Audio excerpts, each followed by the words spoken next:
Hi guys, let's solve this interesting critical reasoning question taken from gmatclub. Which of the following most logically completes the historian's argument below?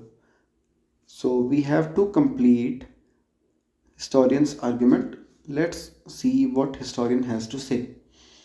The practice of primogeniture, under which only the oldest sons inherit, had produced in Europe by the time of the Crusades a large population of aristocratic young men lacking any economic resources or prospects at home.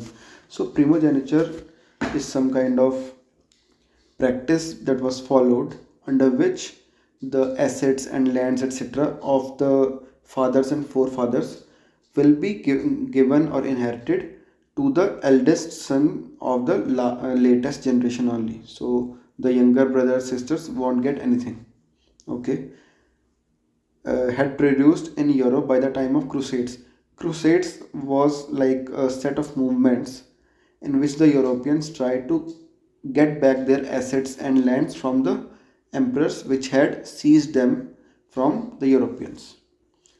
A large population of aristocratic young men. Aristocratic was a class of people, you can consider them of higher class, okay, lacking any economic resources or prospects at home. So what it led to is the younger sons which did not have anything, they had to do something to get some money and have some fortunes.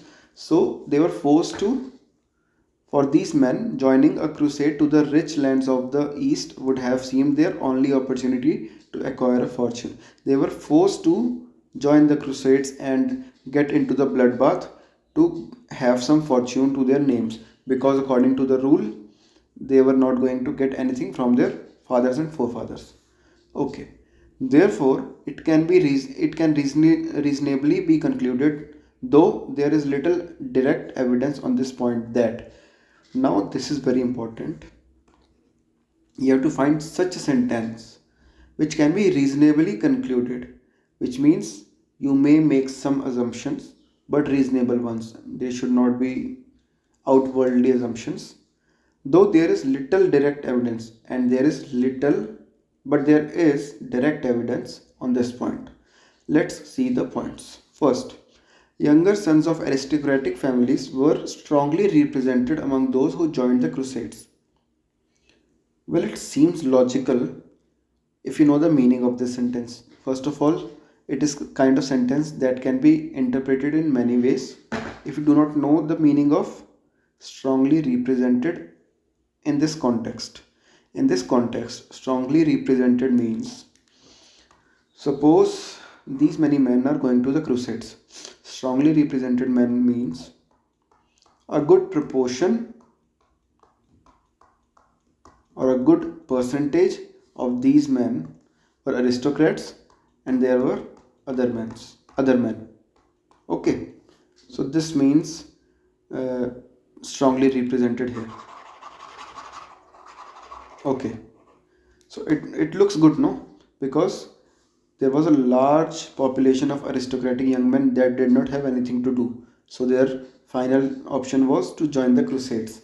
And it says ki, younger sons of aristocratic families were strongly represented. So there were a large number of them. So it looks pretty good to me. Let's put it on hold. For most participants, economic motives for joining a crusade outweighed all other motives. Now, it is flipping what the reasoning has been given there. The reasoning has been given there that because they did not have anything else to do, this was their ultimate option. What it says in the option B, that for most participants, economic motives were the only thing that they wish to accomplish. For most participants, it is not true. It is true for the aristocratic young men. Okay, so for aristocratic young men, economic motives for joining a crusade were very important, but still, this outweighed all other motives does not make sense, because it is a very extreme assumption that you are making by yourself, that they did not have any other motivation to join the crusades. Maybe they were religious. There can be any assumptions. If you're going into assumptions, the person at who is arguing with you can make more assumptions. So this is a never-ending cycle. B does not make sense to me. Very few firstborn sons participated in the Crusades out of economic motives. So it says that very few firstborn sons participated in the Crusades out of economic motives. How can you say this? First of all, we were talking about aristocratic young men. Here, there is no mention of aristocratic people. So, let's say this is a country, these many are aristocrats. Let's say these many are high class people, aristocrats, nobility, etc. Okay, and these many are working class. So, won't their elder sons join the crusades? This is not right. No one with economic resources or prospects at home would have joined the crusade. Again, this is wrong. If you are religiously motivated, why would not you join the crusades? To bring your assets back and bring the fortunes back to your motherland. No, this is wrong. And very extreme as well. Many younger sons who would otherwise never had independent fortunes, succeeded in acquiring such fortunes as a result of their participation in the crusades. See, it is kind of right, okay, but because we are going to have some assumptions, as I told you already, but it is a very big assumption that they succeeded in acquiring such fortunes as a result of their participation in the crusades.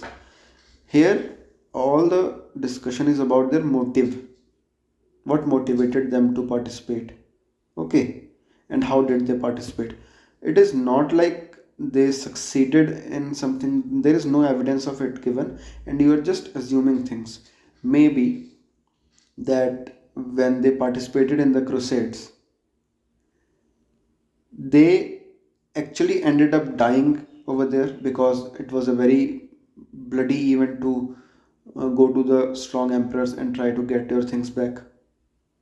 Okay, so many younger sons would have succeeded. It is a very big jump. Like you can assume here from here, according to this, but you can not assume here from here that they would have succeeded. No, I don't think this is logically an assumption. This is a logically made assumption because we are using the data presented in the passage. So, answer is option A.